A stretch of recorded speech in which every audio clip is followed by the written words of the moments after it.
nomor satu adalah suara nafas yang pendek atau cepat. Biasanya frekuensi nafas normal itu antara 12 sampai dengan 18 atau sampai dengan 20 kali. Kalau lebih dari itu artinya nafasnya lebih cepat daripada biasanya. Nah, makanya dikatakan nafasnya pendek atau cepat, jadi ngos-ngosan.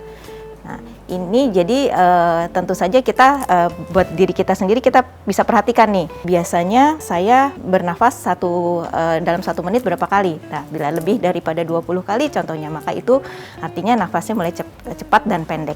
Penyebabnya bisa bermacam-macam.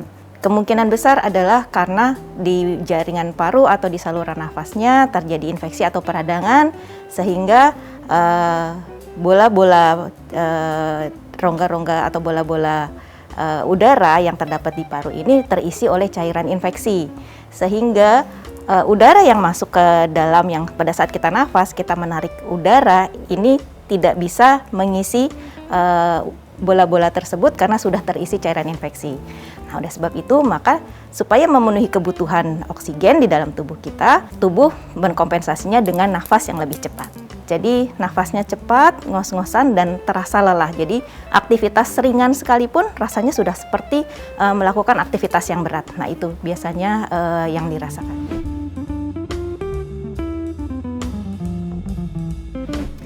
Oke, nomor 2 adalah suara nafas yang disertai dengan bunyi ngik-ngik-ngik. Atau orang suka bilang seperti suara nafas kucing. Ada kucingnya suara nafasnya gitu ya. Nah, biasanya suara nafas seperti ini disebabkan karena adanya sumbatan pada saluran nafas. Atau sumbatan bisa disebabkan karena si dinding saluran nafasnya itu menebal sehingga salurannya menyempit. Nah, ini atau bisa juga timbul karena saluran nafasnya normal diameternya tetapi ada benda yang menyumbatnya. Nah, ini yang menimbulkan bunyi suara nafasnya menjadi ngik-ngik-ngik. Biasanya penyebabnya juga bermacam-macam. Ya, tadi bisa saja karena sumbatan benda asing. Jadi ada contohnya pada anak-anak seringkali misalnya ada kelereng ya masuk ke saluran nafas ke hidung dan kemudian masuk ke saluran nafas. Nah, ini juga akan menimbulkan suara nafas mengi atau ngik-ngik-ngik. Kemudian atau kita sering mengenal penyakit yang namanya asma. Nah, pada asma ini yang terjadinya adalah penebalan pada dinding saluran nafas sehingga lubang saluran nafasnya menjadi kecil. Udara yang masuk ke dalam saluran yang kecil tentunya menimbulkan bunyi yang mengi atau ngik-ngik ini. Demikian juga yang terjadi pada penyakit PPOK, penyakit paru obstruksi kronik yang biasanya terjadinya pada orang-orang yang usianya sudah lanjut, yang biasanya juga karena riwayat perokok berat. Nah, ini yang terjadi adalah jaringan parunya mengeras atau sedikit rusak, elastisitasnya terganggu, sehingga saluran nafasnya juga menjadi terganggu. Ini menimbulkan suara ngik-ngik-ngik pun juga.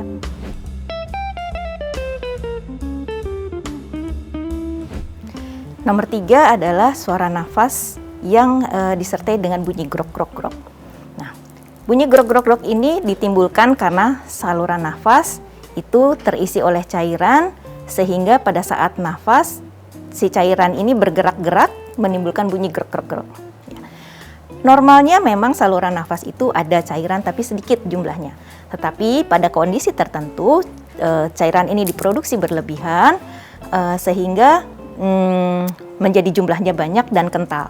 Nah, dengan demikian menjadi menyumbat juga saluran nafas dan karena menyumbatnya cukup banyak di sejumlah saluran nafas maka dia menjadi bunyinya grok-grok-grok. Kondisi apa saja yang bisa menyebabkan hal seperti ini? Biasanya kondisi peradangan atau infeksi pada paru yang menimbulkan peradangan sehingga diproduksi cairan lebih banyak di saluran nafas.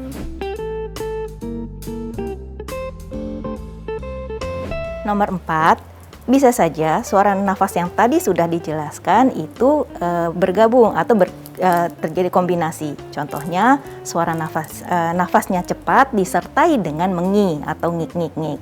Nah, ini bisa saja terjadi karena sama seperti tadi kejadiannya.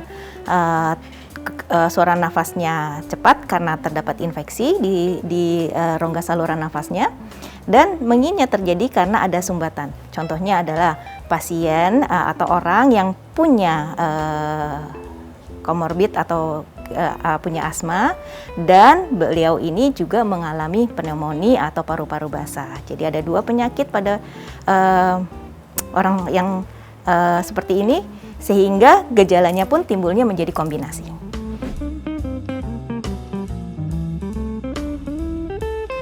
Nomor 5, kita tahu COVID itu ada gejala yang ringan, sedang, dan berat. Nah, pada gejala yang sedang dan berat, ini banyak mengalami kondisi atau gejala yang namanya sindroma pasca COVID. Seperti apa gejalanya adalah, contohnya adalah cepat lelah atau nafas cepat bila beraktivitas. Kemudian bisa jadi timbul juga mengi atau ngik-ngik-ngik pada malam hari. Nah, ini gejala-gejala yang bisa timbul pada orang-orang yang pasca COVID. Dan ini bisa dialami sekitar 3 bulan, 6 bulan, bahkan ada yang sampai 12 bulan. Demikian pembahasan mengenai kenali penyakit dari suara nafas. Saya Dr. Sri Dunia Atas Asri, spesialis paru. Sampai jumpa di konten berikutnya.